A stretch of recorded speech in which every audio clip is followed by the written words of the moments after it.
Well, it was a very, very tragic incident. A young woman ran into traffic to help a person who had been injured in a scooter crash. In the process, she was struck and killed by a bus. Her family devastated by the loss, speaking out about this remarkable, vibrant young woman, her many gifts. Stella Thurkill is where the accident occurred. And Stella, I was touched by her husband and father's comments earlier. They seemed like very strong people dealing with a very deep loss. It is an amazing family. Both her husband, Chris, and her dad, Larry, they lit up when they talked about her, and then the next minute, that wave of emotion, that realization that Allie Hostetter is gone comes over them, and it is a heartbreaking and unexpected loss of a woman who was loved by so many. She ran out to help. I was right, even before I could dial 911, I heard the bus hit her, and I just ran out there, and there she was. 27-year-old Allie Hostetter, described as a much-loved wife, daughter, sister, and one-of-a-kind teacher, eventually died from her injuries. So kind to everybody.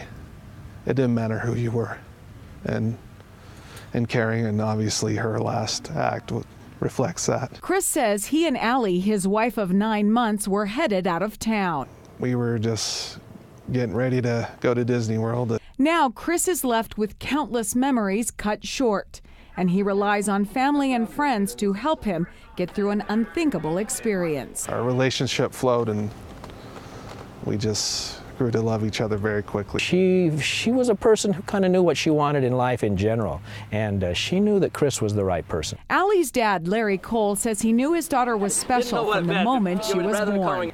Internally up, I guess you would say, and enthused, and she had a great sense of adventure. She loved to travel. And she was an awesome teacher, according to many who knew her. She was a history teacher. She taught law. She taught geography. Her approach was just to make these interactive experiences that kids could remember. Many of her students at North Star Academy have come forward to let her family know how much they miss their teacher. And they, like all who knew Allie, will never forget her. You kind of comes in waves. You feel good for a while, and then suddenly you realize you'll never see her again. I just wish I could hug and kiss her one more time and hold her. Our thoughts and prayers go out to the Hostetter and the Cole families. Allie's funeral will be held on Monday. A fund has been set up at Chase Bank. And Brian, going back to the comment that she was such an awesome teacher, Chris says that she didn't just talk about the Civil War and other events in history. She went into the gymnasium and reenacted those events, and she was just an amazing teacher. She expected respect, and the kids really loved her. Back to you. It's great to see the kids inside the house today, Stella. That's really remarkable. Very touching story, Brian. Yeah. Okay, Stella Thurkill, thanks for bringing it to us.